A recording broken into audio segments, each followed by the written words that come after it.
Sa binasa natin kanina, pinag-usapan dito yung ascension, yung kapistahan ng pag-akyat sa langit ng ating Panginoon.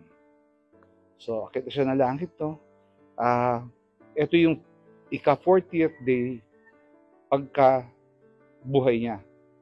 Sa muli pagkabuhay niya, 40 days after, ito yung ascension. So, umakyat sa langit ng ating Panginoon. Ano ba itong langit na pinag-uusapan natin? Ang langit ba ay isang lugar? Isang lugar lang ba? Tinanong kami dati sa Don Bosco, ano ba ang langit? Hindi pala lugar lang ang langit. Ito yung presensya ng Panginoon. Na ngayon pa lang, dapat nararanasan na natin. No? Nung umpisahan natin, dapat napapractice natin.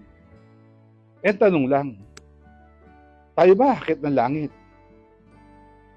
May pag-asa ba tayo umakit ng langit? Yes. Meron. Kasi umakit na natin Panginoon. Di ba sabi niya, pangako niya, ihahanda ko yung mga kwarto para sa atin. Tayo, pupunta rin tayo doon. Pero, syempre, hindi yun madali. Kailangan, unang-una, nagsisisi tayo sa mga kasalanan natin. Kasi tao tayo, lahat tayo makasalanan, di ba? Pero ba dito hindi makasalanan? Lahat tayo makasalanan, no? So, kailangan pagsisihan natin mga kasalanan natin. Talikuran natin kasalanan kasi ang langit, ang presensya ng Diyos, dito yung lugar na walang kasalanan. So may pag-asa tayo. Pero ano kailangan natin gawin para tayo ay makarating sa langit? Ang turo niya sa atin, di ba? Ang fundamental vocation ng tao ay holiness. Sabi, dapat tayo holy din. Be holy as the Father is holy, sabi. Ano ba itong holiness na to? Ano ba itong holiness na to? Pinag-uusapan natin lagi ito, di ba? At itong holiness na to. Sa ordinariness ng buhay, kailangan natin subukan maging holy. Kunyari, tayo, nasa katunan, habang ginagawa natin trabaho natin, isipin natin kung paano natin masusunod ang mga utos ng ating Panginoon. Pagka ikaw ay isang housewife, sabihin, paano? Hindi naman ako pare, hindi naman ako mangangaral. Kahit na po, nasa bahay lang tayo, kahit na ginagawa natin yung mga gawain bahay natin, pwede natin gawin yon in holiness. Kunyari, ikaw ay guro. Kunyari, ikaw ay abogado. Kunyari, ikaw ay isang doktor. In holiness, dapat gawin natin ang mga bagay na ginagawa natin araw-araw in the ordinariness of life, maging holy tayo. Isa pa, no?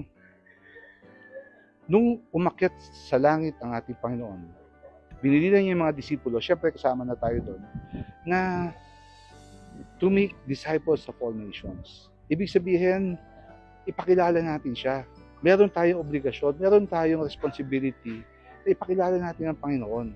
Yung kagaya ng ginawa niya, na pinakilala niya tatay, paano mamuhay, gawin din natin yon sa mga pamilya natin, sa mga kasama natin sa trabaho, sa mga tao sa paligid natin.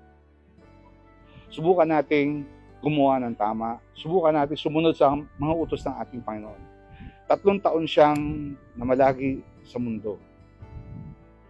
Tinuro niya na kung paano tayo makakabalik sa tatay. Kasi tayo, di ba? Sa tayo galing. Sa pa tayo galing?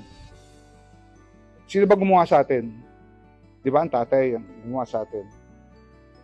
Saan tayo babalik? Babalik tayo sa kanya rin. So, ang dream nating lahat ay makabalik tayo kung saan tayo galing, makabalik tayo sa tatay. At ang kailangan nating gawin ay subukan natin na sumunod, hindi lang subukan, gawin natin na sumunod sa mga utos ng ating Panginoon. 3 taon siyang nag-ministry dito. Etong panahon na to, itong mga panahon natin ngayon, eto na yung ministry ng Holy Spirit. Nag-transition. Kaya umakyat ng langit ang Panginoon, doon niluwalhati na siya, di ba? Pero ngayon, andito sa atin ang Banal na Espiritu para ituro sa atin, gabayan tayo kung ano yung mga turo ng ating Panginoon. Sana